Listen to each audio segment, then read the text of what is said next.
dasar ABK. Anak berkebutuhan khusus atau ABK merupakan suatu kondisi di mana anak memiliki perbedaan dengan kondisi anak pada umumnya, baik dalam faktor fisik, kognitif maupun psikologis, dan memerlukan penanganan semestinya sesuai dengan kebutuhan anak tersebut. Dipahami bahwa kebutuhan anak-anak berkebutuhan khusus dan keluarganya masih banyak yang terabaikan selama bertahun-tahun hingga saat ini. Sejarah juga mencatat bagaimana tanggapan sebagian besar masyarakat terhadap keberadaan anak-anak tersebut dan keluarganya. Tujuan pendidikan dan pemberian layanan bimbingan dan konseling untuk anak berkebutuhan khusus dimaksudkan untuk membentuk kepribadian ABK yang tangguh, sehingga dapat hidup wajar dan mandiri di tengah masyarakat dan lingkungannya. Layanan bimbingan dan konseling untuk ABK bisa dilakukan melalui pendekatan individual dan pendekatan kelompok, disesuaikan dengan tujuan dan masalah yang sering atau sedang dihadapi oleh anak berkebutuhan khusus tersebut. Pertama, anak dengan gangguan penglihatan atau tunanetra. Tunanetra adalah gangguan daya penglihatan berupa kebutaan menyeluruh atau sebagian, dan walaupun mereka telah diberi pertolongan alat bantu khusus, mereka masih tetap mendapatkan pendidikan khusus. Yang kedua, anak dengan gangguan pendengaran, tunarungu. Keadaan kehilangan pendengaran meliputi seluruh gradiasi atau tingkatan, baik ringan, sedang, berat, dan sangat berat, yang akan mengakibatkan pada gangguan komunikasi dan bahasanya. Yang ketiga, anak retardasi mental atau tunagrahita adalah individu yang secara signifikan memiliki intelijensi di bawah intelijensi norma, dengan skor IQ sama atau lebih rendah dari 70. Yang keempat, anak dengan kelainan fisik atau tunadaksa merupakan gangguan fisik yang berkaitan dengan tulang, otot, sendi, dan sistem persarafan sehingga memerlukan pelayanan khusus. Salah satu contohnya adalah cerebral palsy. Yang kelima, anak unggul dan berbakat istimewa adalah anak yang memiliki kemampuan yang melebihi dari kemampuan orang lain pada umumnya dan mampu untuk menunjukkan hasil kerja yang sangat tinggi. Keenam, anak dengan hambatan berbicara dan bahasa. Gangguan ini mengacu pada gangguan komunikasi seperti gagap, gangguan artikulasi, gangguan bahasa atau gangguan suara yang berdampak pada hasil pembelajaran seorang anak. Yang ketujuh, anak berkesulitan belajar. Anak berkesulitan belajar spesifik adalah anak yang mengalami kesulitan belajar karena ada gangguan persepsi.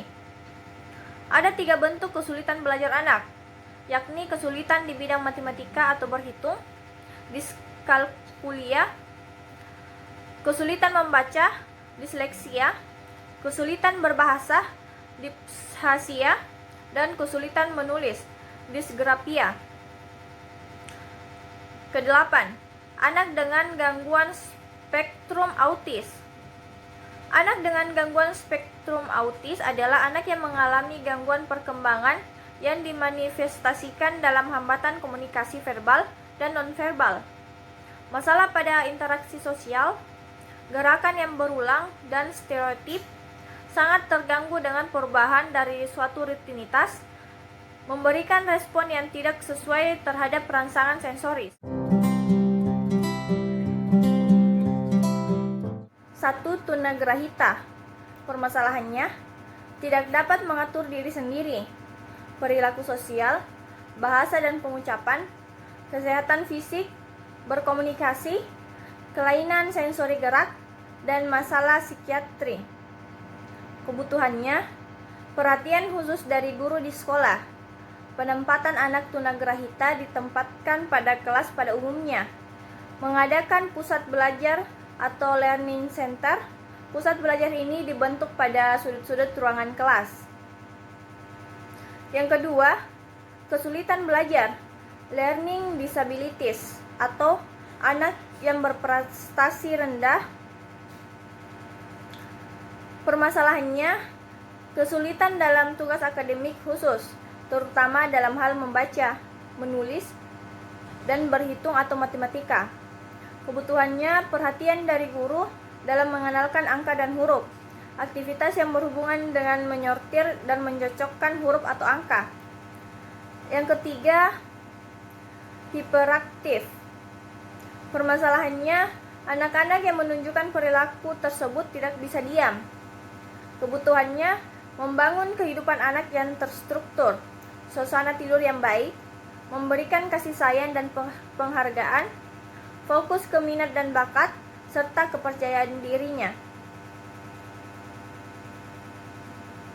Yang keempat, tunalaras. Permasalahannya tidak mampu belajar, tidak mampu melakukan hubungan baik dengan orang lain, bertingkah laku tidak pada tempatnya, keadaan persuasif, simptoms fisik.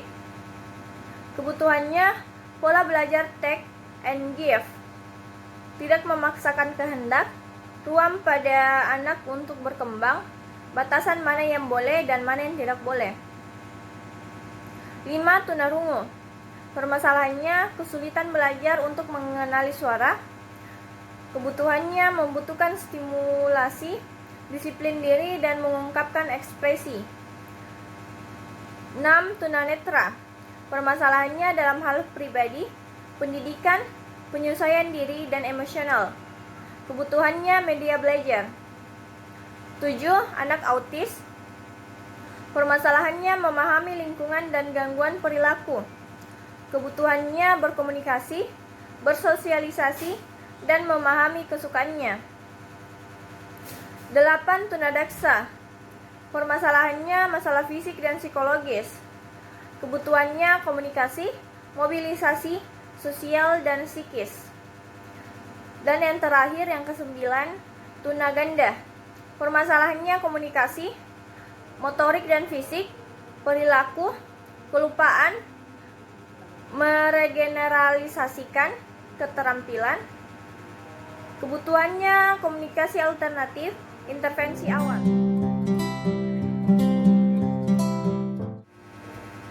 ADHD merupakan gangguan yang ditandai dengan adanya ketidakmampuan anak untuk memusatkan perhatiannya pada sesuatu yang dihadapi, sehingga rentan waktu perhatian yang dimiliki sangat singkat dibandingkan anak lain yang seusianya. Kemudian autis. Autis adalah suatu penyakit otak yang mengakibatkan hilangnya atau berkurangnya kemampuan seseorang untuk berkomunikasi, berhubungan dengan sesama, dan memberikan tanggapan terhadap lingkungannya.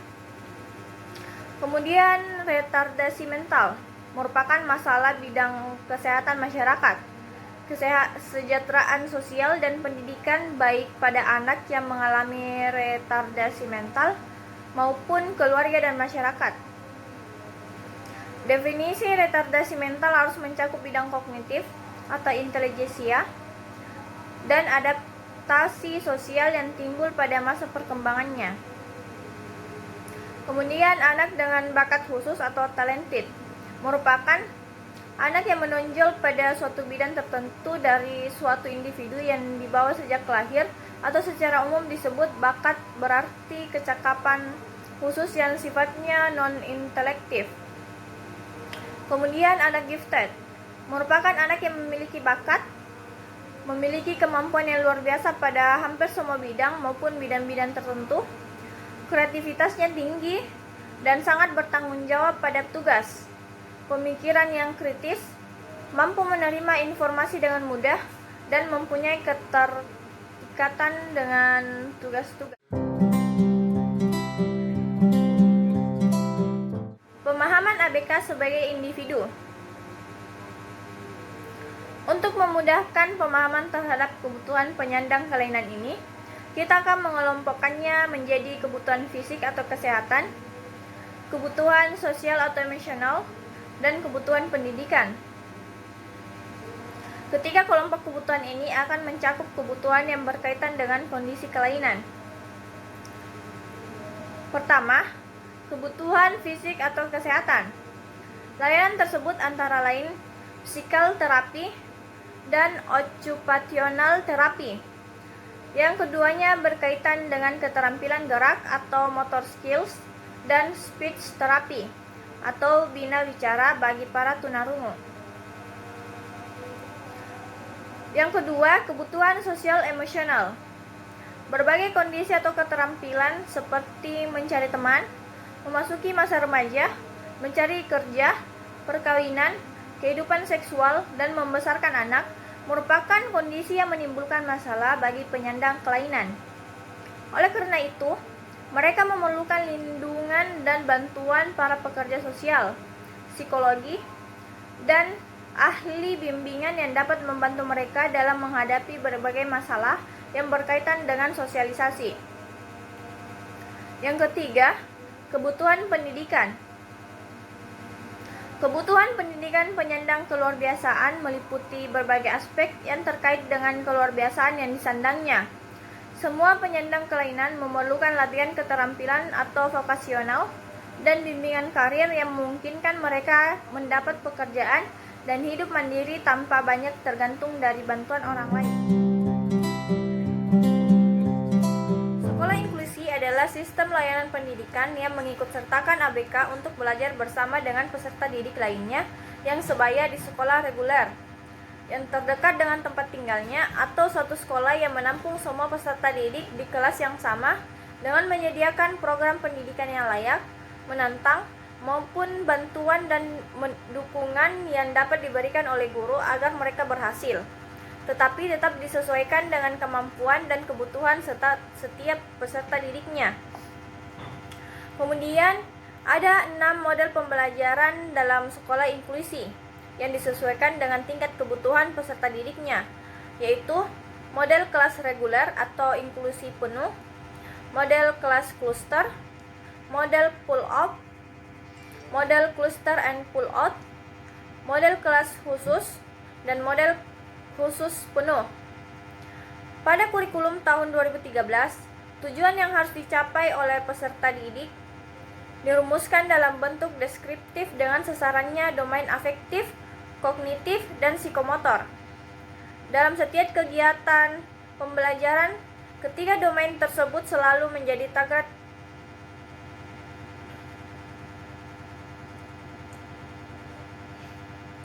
Pada kurikulum tahun 2013, tujuan yang harus dicapai oleh peserta didik dirumuskan dalam bentuk deskriptif dengan sasarannya domain afektif, kognitif, dan psikomotor.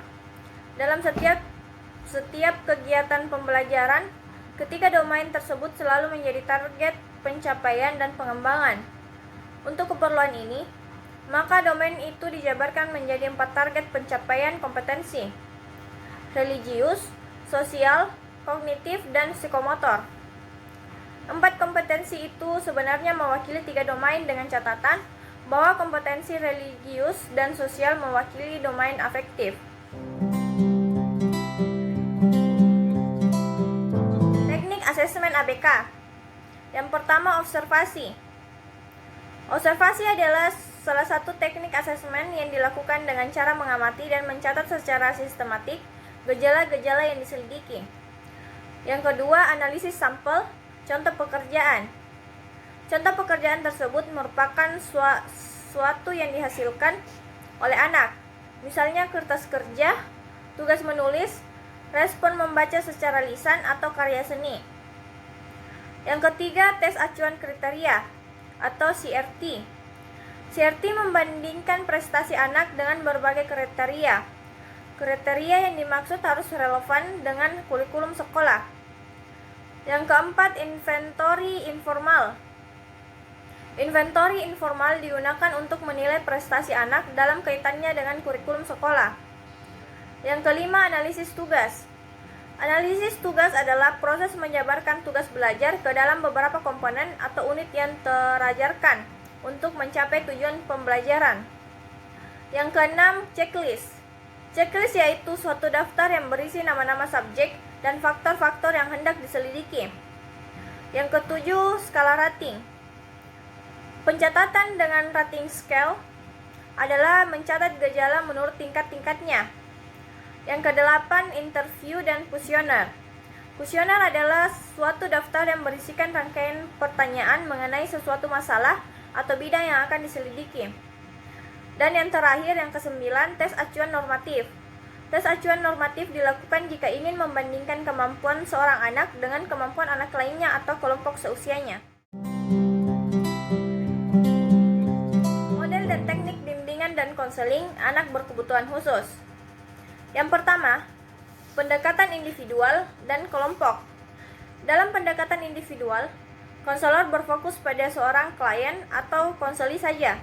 Berbeda dengan pendekatan individual, dalam pendekatan kelompok, konselor menghadapi beberapa konseli sekaligus dalam waktu yang sama.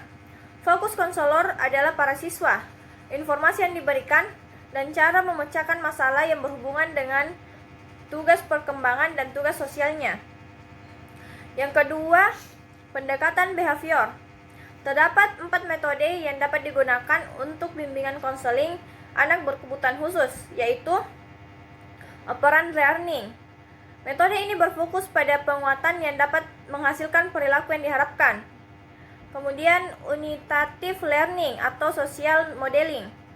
Metode ini berfokus pada perlunya konselor merancang perilaku adaptif yang dapat dijadikan model bagi siswa ABK, baik dalam bentuk rekaman, program pengajaran, video, film, dan biografi. Kemudian cognitive learning. Metode ini menekankan pada pentingnya aspek perubahan kognitif siswa anak berkebutuhan khusus. Kemudian emotional learning. Metode ini cocok diterapkan bagi siswa yang mengalami kecemasan yang berlebihan.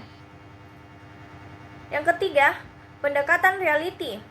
Pendekatan ini berfokus untuk membantu siswa ABK agar mempunyai emosi yang kuat dan rasional.